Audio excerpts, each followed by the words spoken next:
Welcome to Smooth Brain Radio, the talk show where we iron out the wrinkles of your brain, one topic at a time. It's a smooth brain moment. Hey, what's up, everybody? Oh my God! I'd surprise the shit out of these guys right now.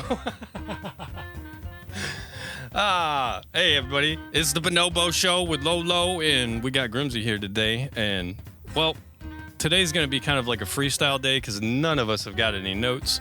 But the topic's pretty simple. Today we're gonna be talking about NASA, the European Space Agency, SpaceX, flight travel, and aliens. You know, shit's kind of out of spacey to me. Aliens. Aliens. What up, Grim? What do you think, man? No, Are you ready to get out into just a space? simulation. Right, exactly. How can we have Space is a aliens if we simulation. are plugged into the Matrix?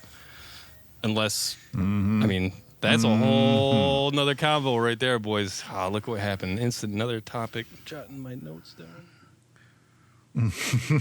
Does space exist, or is it a figment of my imagination?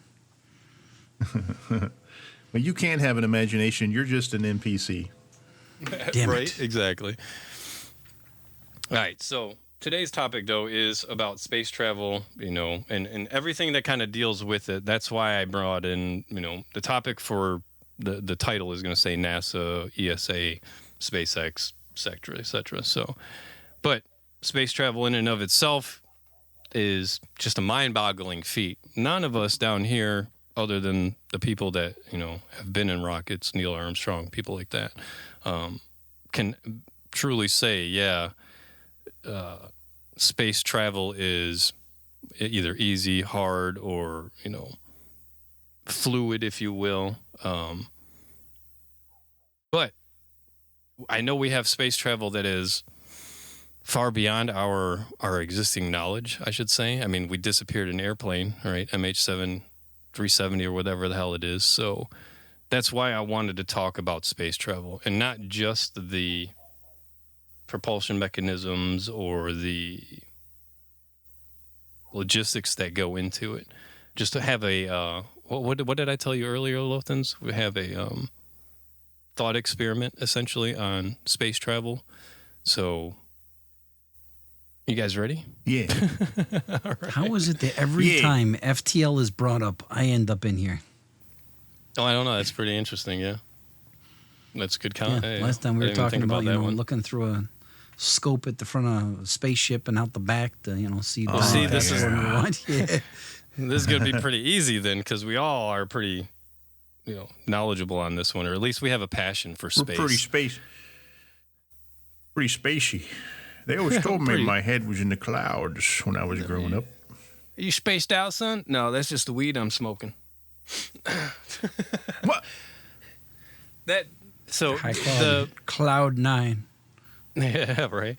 So NASA, for example, is the starting point. I mean, and you got Roscosmos and such, so you can't leave out any country that's been to space. China, India, Japan, So, but everything that we know so far, or at least because I wasn't born in the 60s, I was born in the 70s, right? So landing on the moon and all that jazz is a story that I'm told is a true story, right? But you look at things in today's technology at previous generations' technology and go, it just doesn't look real, because we have a standard essentially that our brain goes to and says, all right, this is how it should work or how I think it would work. And we get all those ideas ourselves from Star Trek Next Generation, all the movie things that are out, that's how we get I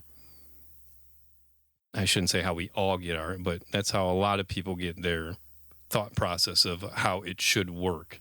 And when you look at the past, and sci-fi, the genre of sci-fi really does give rise to things like, designing rockets and, flying through space. It kind of gets your imagination going. You're like, man, that would be really freaking badass if we could really do that. So how do we do that? And then they start working on it. So it plants the seed. So I think sci-fi as a genre is very important for, the what do they call it? The edges of science and what we can accomplish the cutting edge, if you will. So Yeah. if they didn't, all these imaginative sci-fi writers and sci-fi, authors, movie creators, script writers, whatever, they're creating these imaginative ways to do these things. You can look at Star Trek, you can look at, several different space shows and space movies, and they all have slightly different ways of getting around space, So we have these seeds that we get planted in our mind, in the collective consciousness, I guess would be the way I'd say it. And then the scientists and things that grew up during those times, the times of, Jules Verne and, Gene Roddenberry and all these things that just sort of sparked your imagination. They come into their own when they're adults. They get into the science fields. They get into the propulsion fields. They get into the whatever physics stuff. And they start trying to implant these things that they have in their minds into reality. So I think it's a pretty important aspect of it. I mean, we had a conversation with one of the, we had a good falling out recently about who coined the term warp drive, right? So with that being said, the whole idea of the warp drive in and of itself, though, is what creates the what we're having here, the discussion, the thought process of how can we make that possible? So like you're saying, the spark of the idea essentially can lead us into the whole different path of, oh no, let's use an ion engine here and let's use a combustion engine there, or whatever the case may be, or magnetic levitation with gravity impulse drive type shit. You know what I'm saying? Clearly Andromeda did it the best, hands down. Andromeda? Yeah, that was a really good that's show. One where I think the ship was literally living, wasn't it? Yeah. Well, but for what we understand of technology right now, I'd have to give it up to The Expanse on that one. Out of all of the space shows I've ever watched, that one was 100% put into our universe. You know what I'm saying? Like, this is what we have. This is how it could potentially get us to Jupiter, et cetera, et cetera. So if you haven't watched that, I'd give that a watch real quick and then come back and see if Andromeda's still on your list. It's on the Plex, by the way, if you need to look. Sentient. It was a sentient living ship. That's why I liked it. Well, yeah. Well, I mean, that's going to be coming quick with AI. We know that, right? Go ahead. Sorry, Lo. That's all right. But I was just going to mention that, the idea of warp drives and warping space-time around yourself so that you can travel faster than the speed of light, right? So you're not breaking the speed of light barrier because you've secluded yourself from the rest of the universe. Right. So the laws of physics don't apply inside your little bubble, right? That concept is kind of mandatory for space travel. I mean, we could bebop around our solar system all we want, pre-FTL speeds, but it would take years, right, to just get to, like Jupiter, for example, and do. Well, yeah, anything. Well, you're talking more local. It would take. Sorry. Right. So, so like the closest star, what is it? I don't even know. But it's like Sirius 4 point A, something Sirius light B. years away.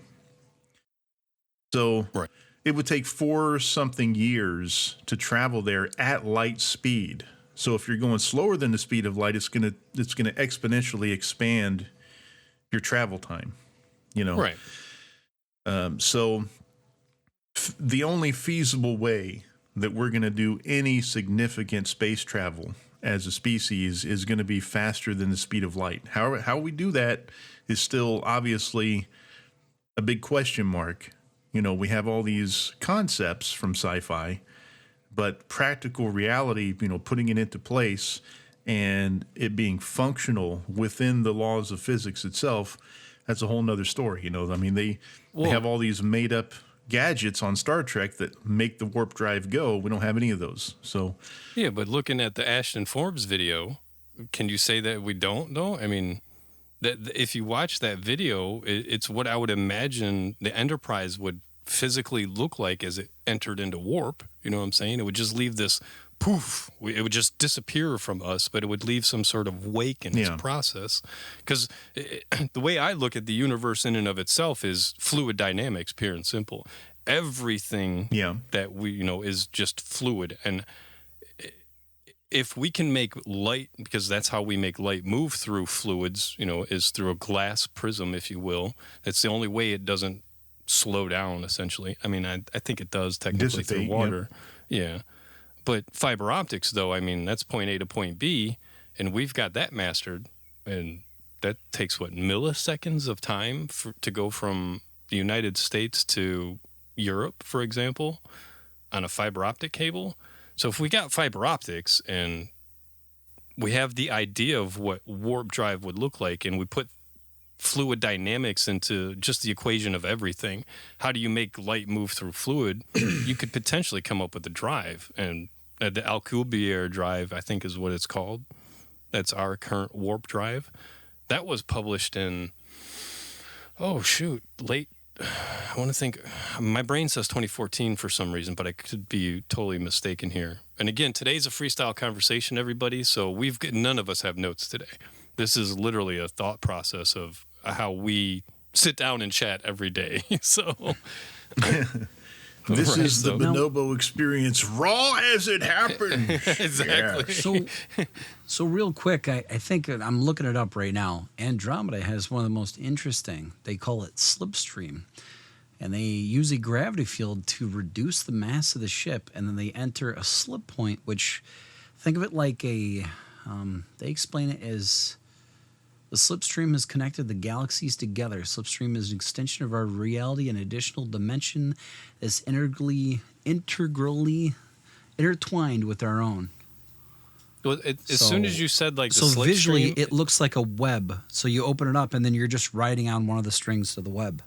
Yeah, that's where my brain instantly was with that cartoon where the shark Finding Nemo, where they hit that fast motion wave, you know what I'm saying, and then they go from one side of the planet to the other. Again, fluid dynamics. How do you move through fluid faster? And that sounds like a very plausible idea if there is a slipstream, so to speak, from galaxy to galaxy. That would be the easiest, least resistant. So that makes me think. You've seen boats. We've used air, we've used paddles, we've used oars, but you've seen jet boats, right, where they suck up the water and then blow it out the back. Yeah, it's just like a jet engine, like essentially that the way it works. A jet ski. Yeah. Well, a jet is using what? The air in front of it. Is it using air as propulsion? Yeah, is it's it compressed air? Okay. Yep. So, would it be possible to compress something out in space and spit it out the back? A jet engine does have, combustion in it. So there's more to it, but it is compressed air moved through the system, at a faster speed in order for it to, get propulsion essentially. So, but yes, it's possible. But how do you make fire work underwater in that sequence? That's why the jet ski's the way it is, if I'm not mistaken. But there's that dolphin boat that they've got out. That one that looks like it's a one-seater dolphin type ship. You can, it's a little submersible jet ski. Same thing. Essentially. It sucks water in, pressurizes it, spits it out the back. Okay. So, but is it a combustion engine? Think of it like a pump. It just sucks in and blows out the back. That's about it. Okay. So, but the electricity aspect is where I'm going at here. My brain is like, how do you power that combustion or that motion of pulling the one in the front and out the back faster? Because that's the only way you. I can't believe nobody said this. What? Well, I can't believe nobody said this. It sucks and blows just like your mama. Hey, he's just Mega waiting Maid for has it. gone from suck to blow. Oh, Lord have mercy. So my timing might be just a little bit off. Are you guys at a commercial already? Because if not, then... No. Because I accidentally hit 30 seconds. space. All right, sweet. Then I got really close to it. So I mean, it's close. Our commercial break's It's coming up. close. That's All right, okay. well, mine my just started intro, pretty my intro was the intermission, so I don't know what this is going to be. So you let me know when you guys are at your commercial break. This is what happens when you let three smooth brains gain control of a program and try to use it in 3 different places and 3 different computers. Okay, commercial break, 3, 2, 1, go. Smooth Brain Radio will be right back after these messages from our sponsors. And you'd hear something right now if we had any.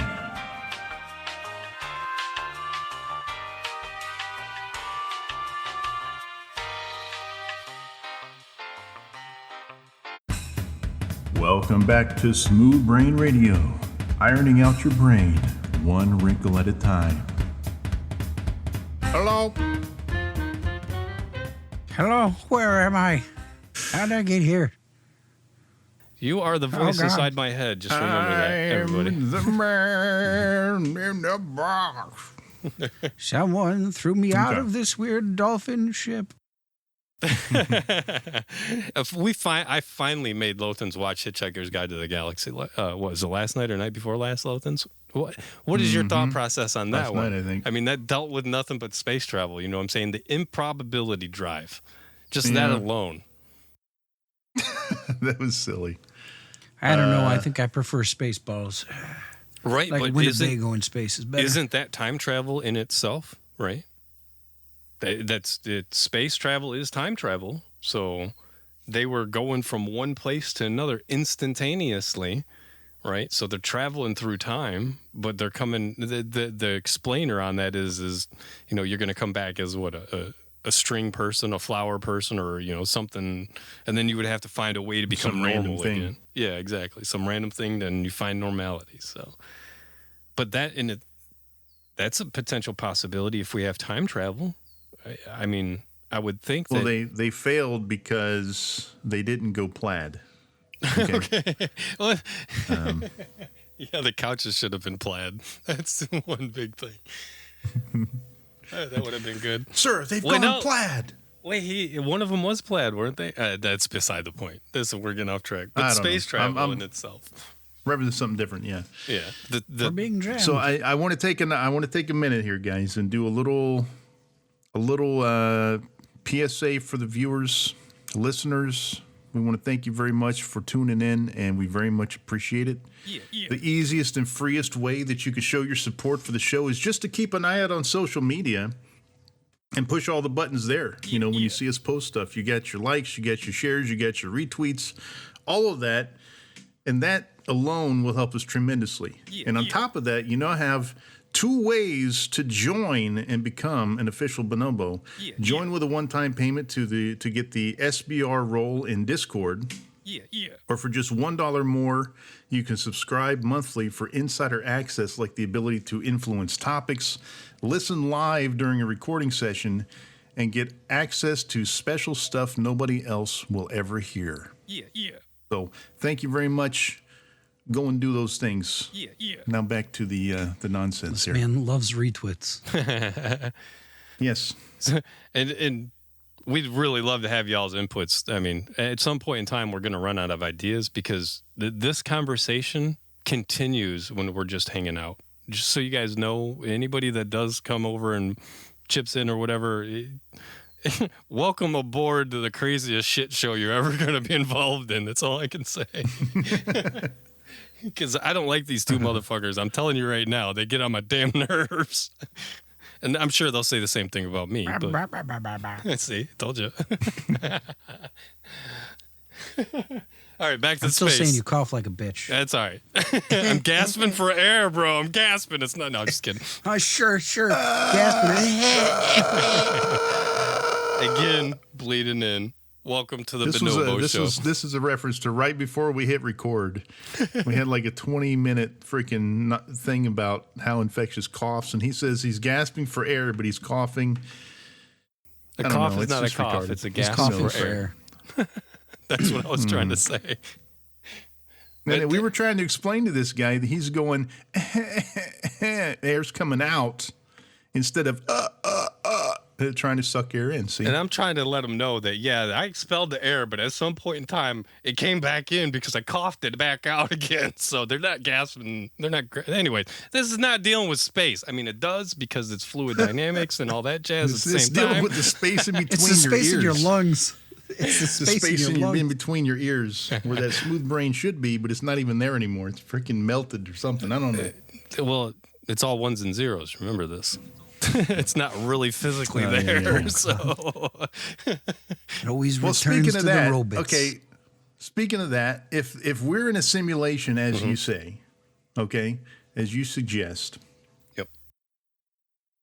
then wouldn't it be simpler to do space travel by cracking the code of the universe, finding the ones and the zeros, which there's a physicist that claims to have done this. It claims to have found the computer code underlying everything. Okay. Yeah.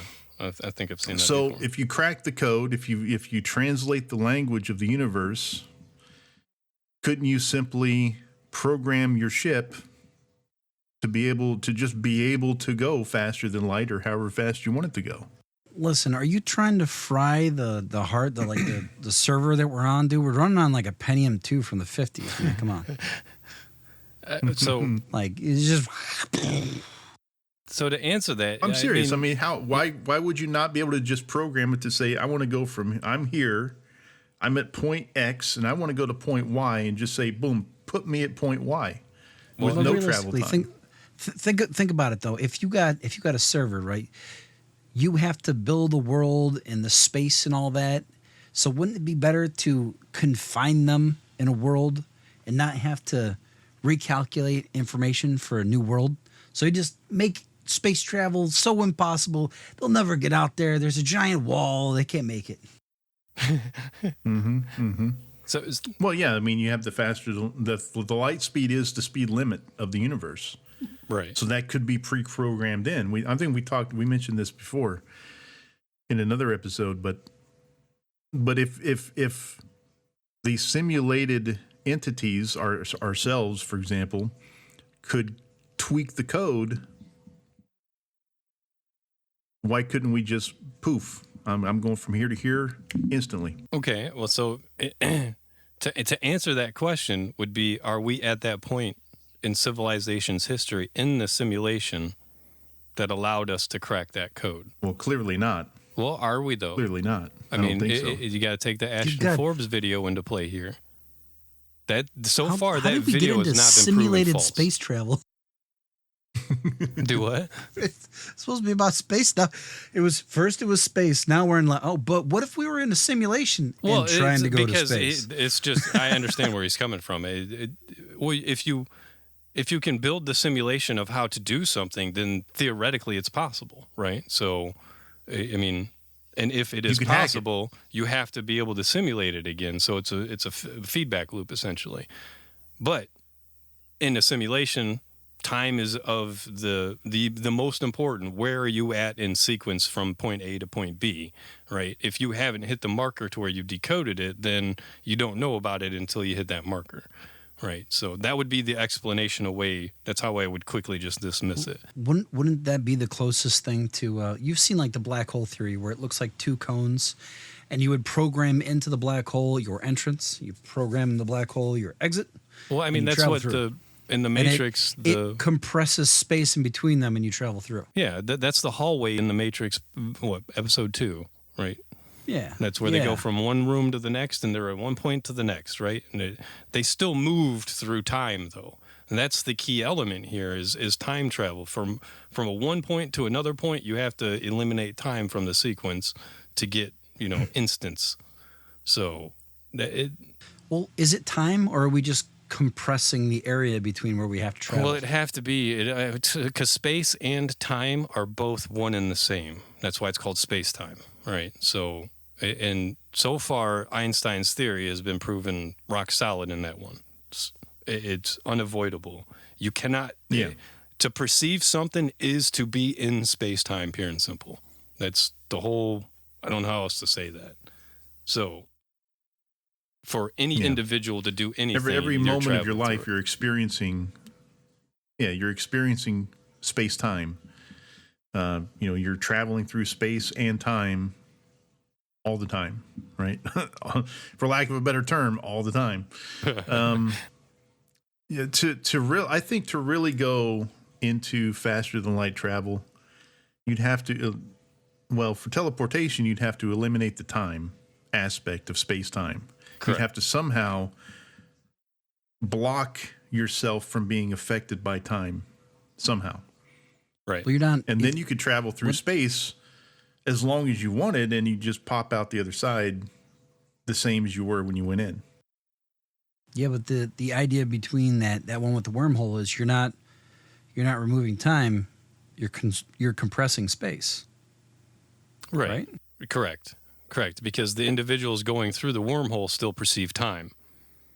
So that travel that they're embarking on, is still in time. But do they? I mean, if you separate yourself from the time aspect by whatever means, Well, so I would have to assume that while you're traveling through space, you're not traveling through time, because you've removed that aspect of it from whatever's affecting you. Remember our conversation. You could travel as long as you wanted and never age, and is what I'm thinking, what I'm imagining. No, because remember, if the individual that's on the spaceship moving at the speed of light looks back, what are they going to see, right? Is it series of still frames? I mean, this is part of our conversation we had in episode 3, but that thing is they themselves are getting older in those snippet bits of time that they're in, and I'm going to bring the Planck scale into play here. The smallest of small things are in time themselves. Every particle in our body is wiggling and moving. Nothing's sitting still. So everything is moving through space-time, even at a quantum level. So even subquantum, I don't even know what that would be. But so for them to move is to be in time, right? If you're in a wormhole, that all the particles that create whatever the ship is, whatever the beings on board are still, all of those particles are still moving within all of those elements of things. So they're all still in time. They're just moving through the fluid dynamics of it because it's compressed, like Grim was saying, and it's a faster slipstream, if you will. But everything is still in time, even the wormhole itself. Teleportation, though. So my thought of it is you take a line, you draw it across a piece of paper, right? You draw an X on both sides, and then you fold the paper in half and then unfold it. Right. Now you have less distance to travel, right? Correct.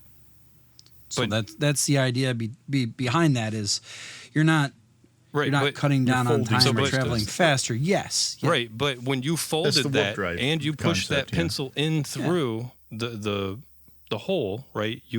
You were in time the whole entire time, right? Everything about what you did to achieve that was still in time. And then once you went through that hole, just because you traveled further distance didn't mean that you were not still within time. Well, I want to throw this in before our commercial comes on again. So with I'm gonna change my concept a little bit. So if you could create something around yourself to separate whatever's inside that bubble from being affected by time, and you can still travel through space. The idea that I'm having is you're not affected by time inside that bubble. So basically everything inside would freeze. It wouldn't move anymore. You basically be in cryo sleep, essentially. And then when you got to your destination, the bubble would expire, or whatever was controlling this the mechanism was doing would go away, and everybody inside the ship would just snap into consciousness again. They would be moving again, and no time would have passed for them, even though they're all the way on the other side of the universe at this point. They might be in another galaxy altogether at this point. But to them, it's a smooth transition from 1 second to the next. They're not even aware of it. That's an interesting thought. I mean, once you add to the cryostasis aspect to it, because cryostasis is freezing everything, stopping the motion, sub-zero. It's the only way you can get things to stop moving at a quantum level is sub-zero temperatures. So technically, that being would be time traveling. Smooth Brain Radio will be right back after these messages from our sponsors. And you'd hear something right now if we had any.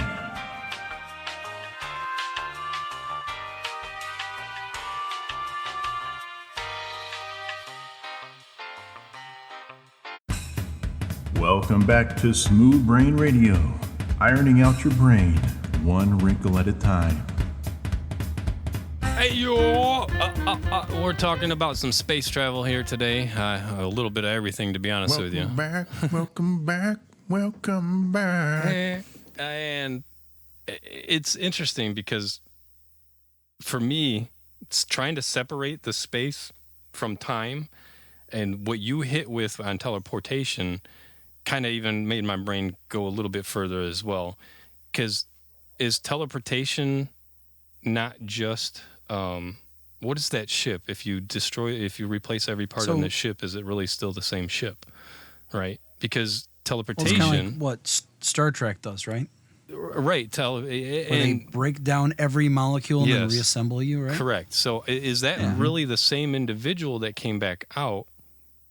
Right. Right. Because that's literally a printer. It's a human printer. And they had a whole episode about that, if I remember right. On the original series, they had a whole episode focused on, because there was a guy, I think it was Bones the doctor, who just refused to go through the transporter system. Yeah. He would take a shuttle everywhere because he was certain that he would not be himself on the other side of it. Right, and I would be the same way. I'd be Bones all day long here in that equation. So that would be the only way that I could think of an individual being completely outside of time and traveling further distances, right? So, but the question then comes up, is that really the same individual that moved? So removing, or figuring out how to do that and actually move the particles, that individual would still be traveling through time just at a quantum particle level. Right, because every one of those particles, they themselves would have to be in their own kind of wormhole, I would imagine, to be able to move. So, I know, it just kind of, when you said that, it caught my attention. I wanted to get that out real quick as far as the teleportation aspect of it. So, if you can logically think of how the particles move, and then, other than that, I don't think it's the same person. That reminds me of That kind of reminds me of a game called Soma, which was like an underwater horror game. And the guy he was trapped inside of a robot's body with his consciousness, right? But he would move his consciousness to another robot, only to realize that you flipped the coin and he was either the one that got moved or the one that didn't get moved because it was a copy. So he didn't realize that himself, you know what I mean? Imagine you're like, okay, I'm being teleported, right? And you're like, nothing happened, but you just made a copy of yourself, and now you're stranded here to die, and you have no idea. Yeah, isn't that the Prestige movie aspect as well, too? He figured out a way to clone himself, and he would always kill the one that fell in the box. Yeah. Because the one in the box thought he was the real person as well. So, I mean, that to me, I don't know. Teleportation is not travel in and of itself, I don't think. I literally think that is just a replicated individual or a replicated something or another. A clone, if you will, for a better lack of a word. So, well, the old-ass movie The Fly touched on it pretty hard, because that was the whole concept of the movie. This guy was inventing a teleportation device, right? And what happened was, if you haven't seen it, the whole concept of the movie, we're gonna ruin it for you, is he goes in there to do a human test, and he just uses himself because he's a mad scientist, obviously. And a fly gets in there with him. So the two entities that exist when the teleportation thing goes off fuse together, like their molecules fused. So the teleporter at the end phase, the other point, the re-entry point, I guess, didn't know what the fuck to do other than just to smash them both together and make this new creature made up of both DNA strings, right? So he started to slowly turn into a fly, which was kind of weird, but it's crazy too. I remember that movie. It was freaky. It was a weird ass movie. was a great movie. Oh, absolutely. But I mean, that's kind of the concept you're talking about. It broke down everything into individual molecules Right. and then reassembled it all in the other side. And I guess really the question we're trying to get at is it actually sending those broken down molecules to a new position and then reassembling them there, or is it just making a carbon copy essentially? It's just breaking everything down to get the contents, and then it's going to the other spot and just creating that again, and just, you know, a whole new entity with the same molecular structure. Now, are molecules forced to follow the limit of speed or of light? Yeah. Yeah. Anything. Photons are material. molecules. So then Photons are light. in theory, if you're teleporting someone and you teleport them too quickly, then you're not moving their original molecules. You're just taking existing molecules down there and making a new person, right? Well, yeah, that would be true, because if you have a teleportation device on another planet, there's no possible way you could send those molecules there faster than light.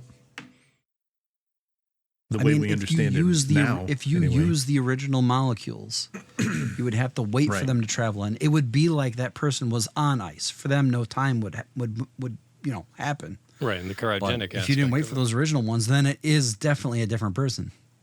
Okay.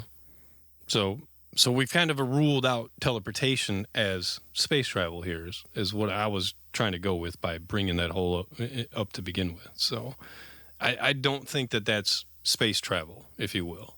I mean, for me, and so far it sounds like the two of you are on the same page, that's a replication process. It's no different than me sending you a picture in Discord, for example. You know, I'm just telling those photons on your, because that's what's inside electricity is whatever particles that electricity are made of. I'm thinking photons, but I'm just telling it to be over here in this sequence. Yeah, electrons. I'm telling them to be in specific sequence, and that's the exact same thing that you're seeing is what I'm seeing, so that's technically a copy. And that to me is teleportation. So yeah. But space travel. From video editing and things like this, I know for sure that every time you copy something, like if I upload a video to YouTube and then I delete it off my computer, but later on I want it again, and I re-download it from YouTube, I'm losing quality. I'm losing little bits of information. Right. So the copy of the copy of the copy is not as good as the original. Right. And the original has been destroyed because you trashed it. But that's not space travel. That's time travel with the particles moving, because those photons and those electrons have to send a sequence that moves through, in this case, the electrical lines or the internet lines, and says, all right, reposition from A B C D to B C D A, et cetera, et cetera. But space travel. Go ahead. Technically would be space travel if it was the original molecules, though. Yes, if it's the original molecules, so if you broke 100%. something down. So if you technically broke something down, because we don't know what a black hole does when it tears you apart, right? If you could send those molecules through a black hole or through a wormhole and then reassemble them at the other side, would that technically work then? Yes, then that that would be the original, and that would be the fastest way. Correct. But we kind of know what black holes do by association, by what they're doing. So the best way I can sort of try to describe this with my smooth brain is black holes, when they consume bits of information, which when they suck in a molecule, they grow. Okay, so they become bigger. So that molecule becomes part of its structure. Black holes at the same time constantly are evaporating into space. So they're getting smaller all the time. So if they're not consuming, then they're shrinking. And as it evaporates, basically, so whatever particles are inside of it are part of its structure are just going back into the universe, So they're black holes to me are black dark hole matter center generators. of our universe, for example, is It's kind of dormant right now. It's not consuming. Yeah. Black holes actively. are weird, though. So it's getting smaller. 'Cause Yeah. from my understanding, They if are we weird. created a black hole on the Earth the size of like a fist, it would dissipate, even if you constantly threw things into it, because the main thing that powers it is energy. So, like, if a sun exploding, I guess, is what really creates a black hole, right? And all that energy is absorbed, and that's what keeps them around, right? Well, Like if you threw Well, I don't a know. black hole at the I mean, ground, the- I don't the- think it would continue to run because it's not absorbing enough energy or mass fast enough. Well, I love black holes because here's the question. Yeah, the laws of physics don't work anymore. Yeah. Einstein's equations don't work anymore at the event horizon of a black hole. That's the problem we have. We're like, okay, we need something else to describe what's happening. We need another theory to We need a dark incorporate matter. black holes into his shit. So, but I love this the topic of black holes because here's the huge question. We now really understand that at the center of every galaxy there is a supermassive black hole. Yep. That is absolutely true. yep. What came first is my favorite question. The chicken or the egg? What came first, the black hole or the galaxy?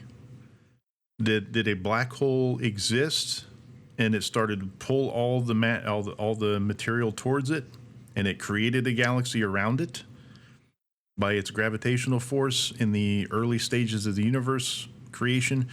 Or were all of this stuff coming together with such ferocity that it created a black hole and it's keeping everything there? So what came first? Chicken or the Both. damn egg? Both at the same time. And as you were talking, I was kind of playing it through in my head here. I pictured blowing a bubble. So picture just a black pond, right? Just, I mean, I don't know if you've ever seen some scary movie, but you're just in a black room, no lights around you. It's just black everywhere, right? But you exist. So you as the element here, picture that you're in a bubble. And sorry, I mean to cuss, but scratch that. Just take and blow a bubble in that pitch blackness, right? That bubble has to push out the mass that's around it, right? So there's the universe in itself being created. Now, at the exact same time, the mass that it is pushing out more than likely seeps through. And fluid dynamics come into play here at the same time. So this bubble has all of this stuff inside of it that's leaking in, right? Dark energy is being converted into, antimatter is now becoming matter, if you will. And it creates, fluid dynamics. Everything's in motion, so that's, to me, would be how it would both be at the exact same time. And black holes in of themselves potentially are wormholes or generators or elements of that pitch blackness, and they're still kind of connected to it.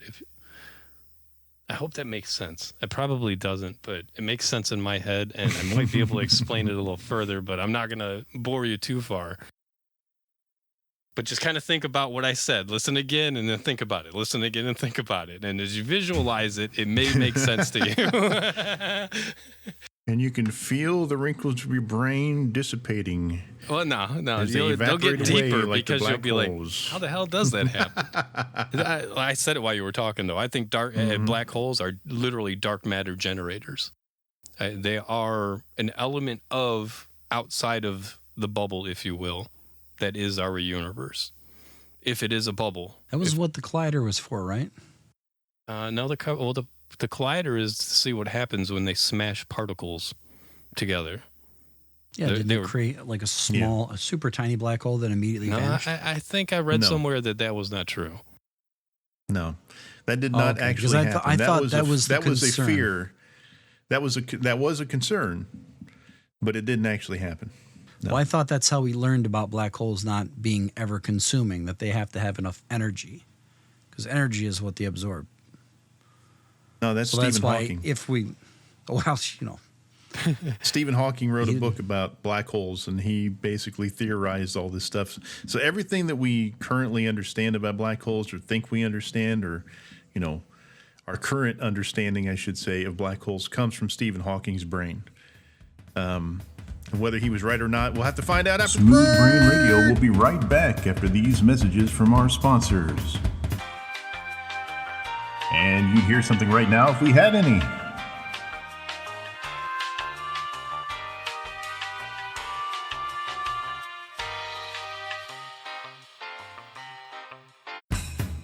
Welcome back to Smooth Brain Radio, ironing out your brain one wrinkle at a time.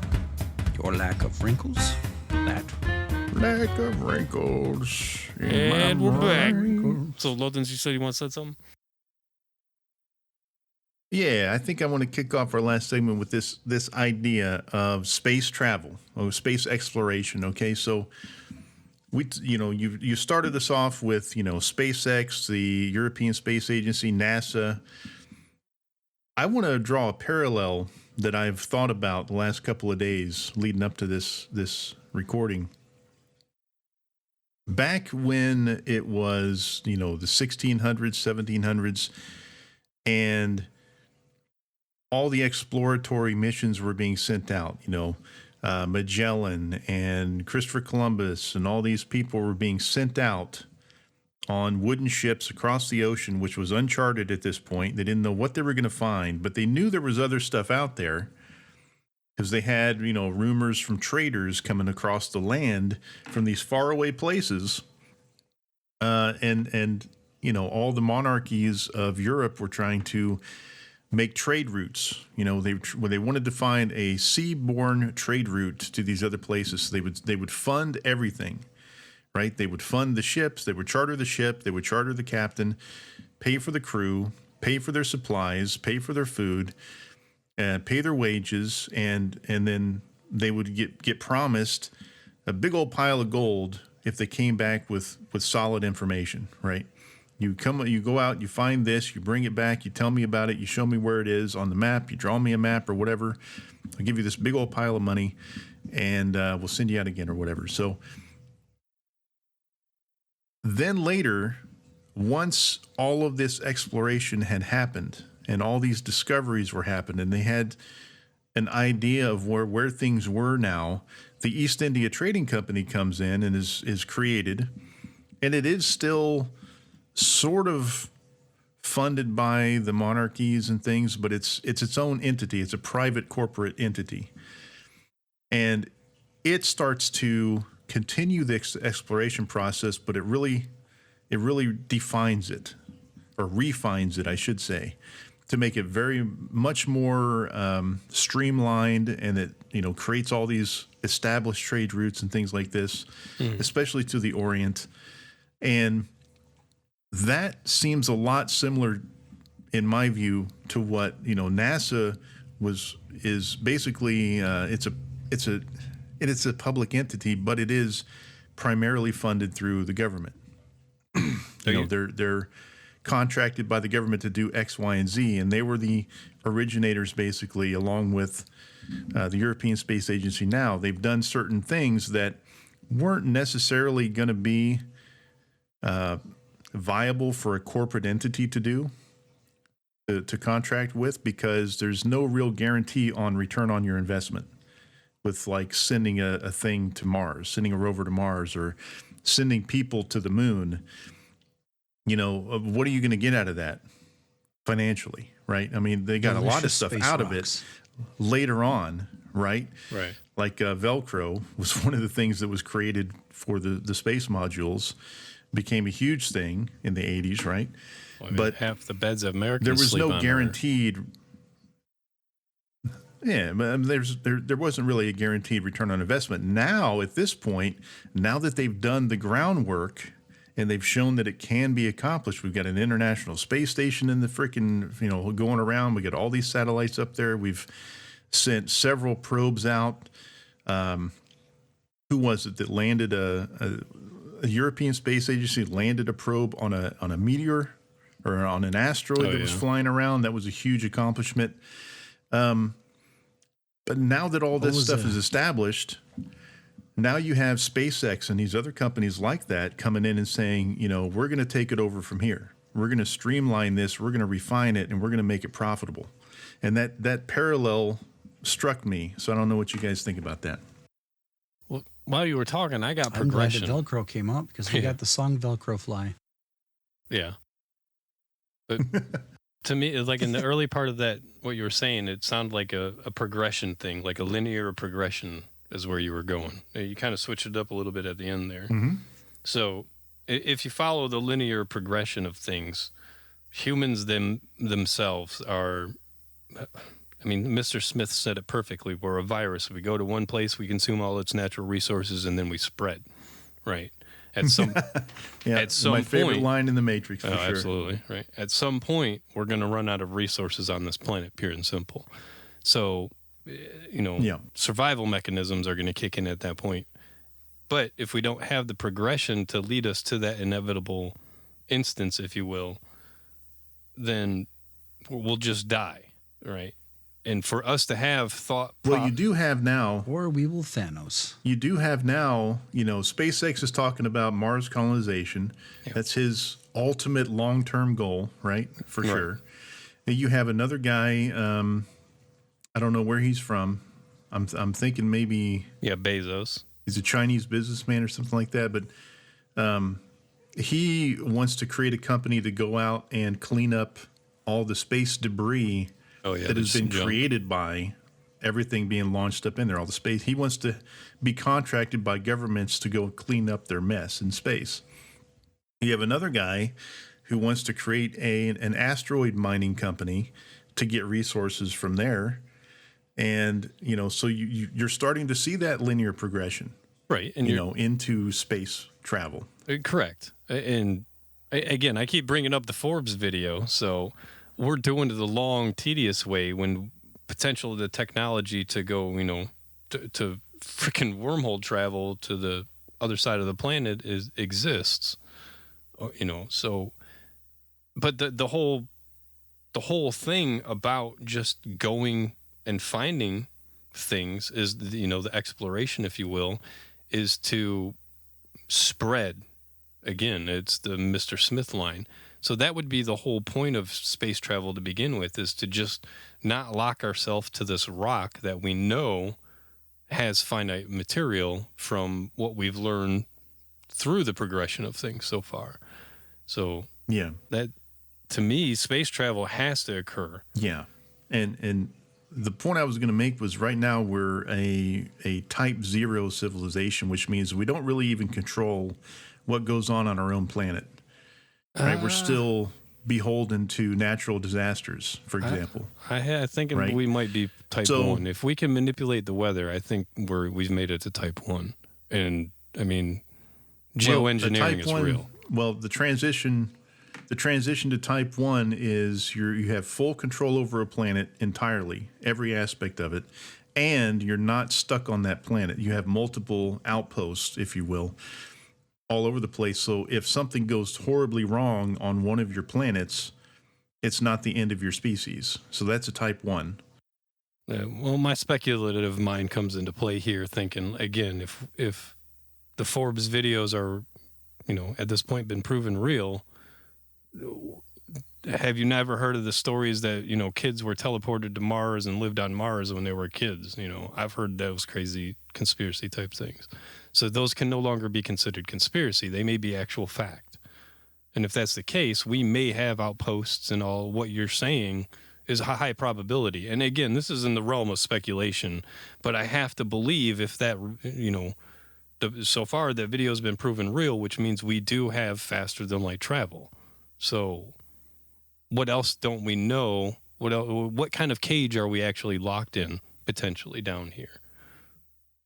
Is where I'd go with that. And I would just specify the video you're referencing. It's amazing. Maybe drop it in the description again for everybody. Yeah. The one you're talking about, the latest one. Oh yeah. I wouldn't say it's been proven true. But it has never been proven false yet. Correct. And it's never been falsified. Right. And that's why I say which is essentially the scientific method. Yeah, well, that's the scientific method. If you haven't been able to falsify something, then you consider it to be true until that time. Right. So, but That's that video, even the smoke, being manipulated on the end. Grim, if you haven't seen it, it's on the Discord inside the PVM channel. It's not very far up. Either. Grimsy's asleep. I'm trying to find it. Dead. Listen, I'm researching this video He's you guys are dead. talking about. I can't find it nowhere. It's right here. I'm going to pin I did it right. pin You it hear for something? you. You hear something? I hear like a mosquito buzzing around my head. There you go. I pinned it in the Mosquito Discord there, buzzing Grim. Yeah. I'm hiding in that giant fold on the top of your head. Well, but to watch that, What? when you watch that, What for? think of fluid dynamics. You fucking thought. You know that giant crease in the middle of your head? That one. There's I'm no hiding in. crease. There's a giant crease. I'm hiding in there right now. There's no crease. There's a giant one. That's where I'm hiding, dude. But even that video in and of itself, that's what brought me to the conversation of the fluid dynamics of things. And I wholeheartedly think, because I know we know how to manipulate light through liquid, or at least in H2O, right? We've pretty much mastered that, if I'm not mistaken, because we can see the Titanic down in the deep dark with light, right? So we've manipulated the photon, and we've done that when Edison did it.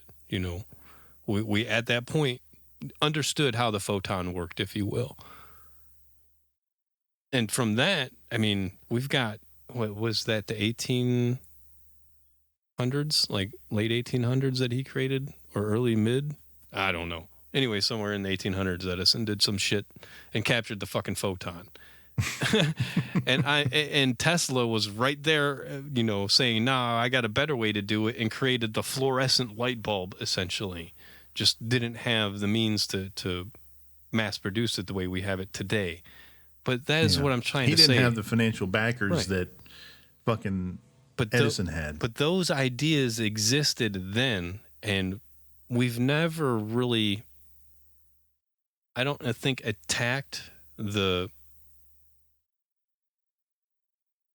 or at least publicly, it's never been acknowledged to us that we attacked that equation and mastered it. I think they wanted to say, yeah, we're going to play with the equation and slowly leak it out. Why? Because I do believe energy exists all around us, right? In this environment. If we're in a computer, it has to exist.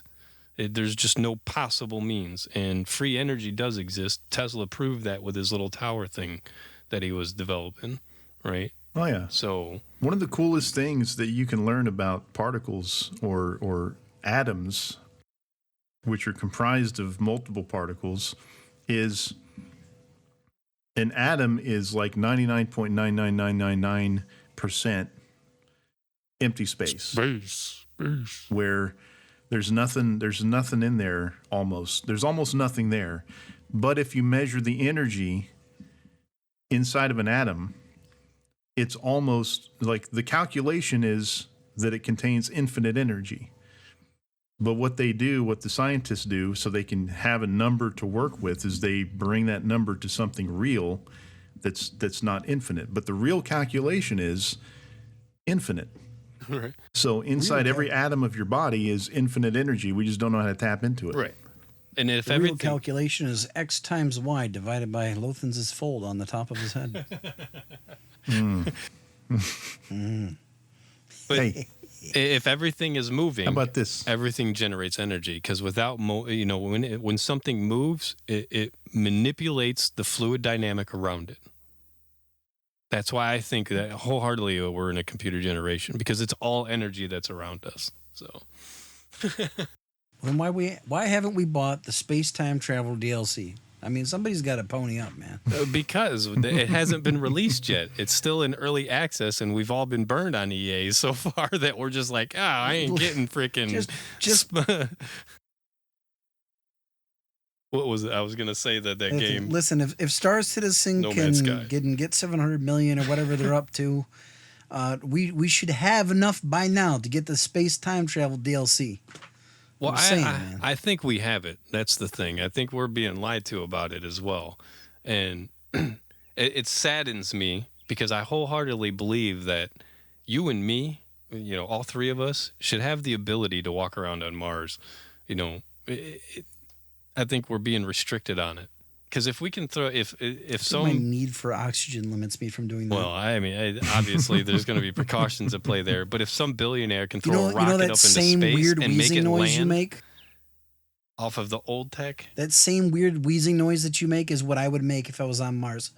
Well, yeah. I mean, you'd be gasping, just like I gasp. You know what? It's almost time to hit a gasping moment here in a minute. But yeah, hey, ladies and gentlemen, this again, Well, that it was a freestyle issue. So yeah. Hope you enjoyed it. Hope you come back for number 8. This is number 7 of the Smooth Brain Radio. till next time, beam me up, Scotty. Join us next time for more Smooth Brain Radio. And don't forget, keep that one brain cell healthy until then. Scotty beat me twice last night. Meep.